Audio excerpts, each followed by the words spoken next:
40 ఏళ్ల క్రితం వెంకటేష్ నాకు గట్టి పోటీ అని భయపడ్డా. ప్రముఖ నటుడు విక్టరీ వెంకటేష్ తన కెరీర్లో 74 చిత్రాలకు పైగా హీరోగా నటించి ఇటీవల 75వ చిత్రంతో ప్రేక్షకుల్ని పలకరించబోతున్న తరుణంలో సెలబ్రేటింగ్ వెంకీ 75 అనే కార్యక్రమాన్ని హైదరాబాద్లో ఘనంగా నిర్వహించారు. ఈ కార్యక్రమానికి ముఖ్య అతిథిగా విచ్చేసిన మెగాస్టార్ చిరంజీవి నటుడు వెంకటేష్తో ఉన్న అనుబంధాన్ని ఇలా తెలియజేశారు. వెంకటేష్ కి నాకు మధ్య ఉన్న అనుబంధం 40 ఏళ్లుగా కొనసాగుతోంది. నేను 1983లో సురేష్ ప్రొడక్షన్స్ బ్యానర్ లో సంఘర్షణ అనే సినిమా చేస్తున్నప్పుడు సురేష్ బాబుని చూశా.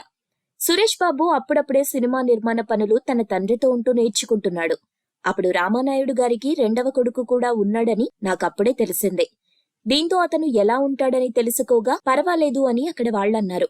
కానీ కొన్ని రోజులకు వెంకటేష్ మెరిసిపోతూ నాకు కనిపించాడు. అప్పుడే నాకు గుండెల్లో గుబులు మొదలైంది.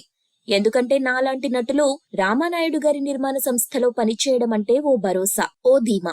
అలాంటిది ఆయన కొడుకే హీరోగా వస్తున్నాడంటే నాలాంటి వాళ్లకి గట్టి పోటీ ఏర్పడుతుందని భయపడ్డా. కానీ ఎప్పుడైతే వెంకటేష్ కు సినిమాల మీద ఆసక్తి లేదు రాజా అని రామానాయుడు గారు నాతో అన్నారో అప్పుడు నేను ఊపిరి పీల్చుకున్నా. కానీ 2 ఏళ్ల గ్యాప్ లో వెంకటేష్ హీరోగా అడుగు పెట్టేశాడు. ఏది ఏమైనా అప్పటి నుండి మేమిద్దరం ఇండస్ట్రీలో ఒకరి మంచిని ఇంకొకరు కోరుకుంటూ మంచి స్నేహితులుగా ఇండస్ట్రీలో మెలిగాం అంటూ వెంకటేష్తో ఉన్న అనుబంధాన్ని చిరంజీవి వివరించారు.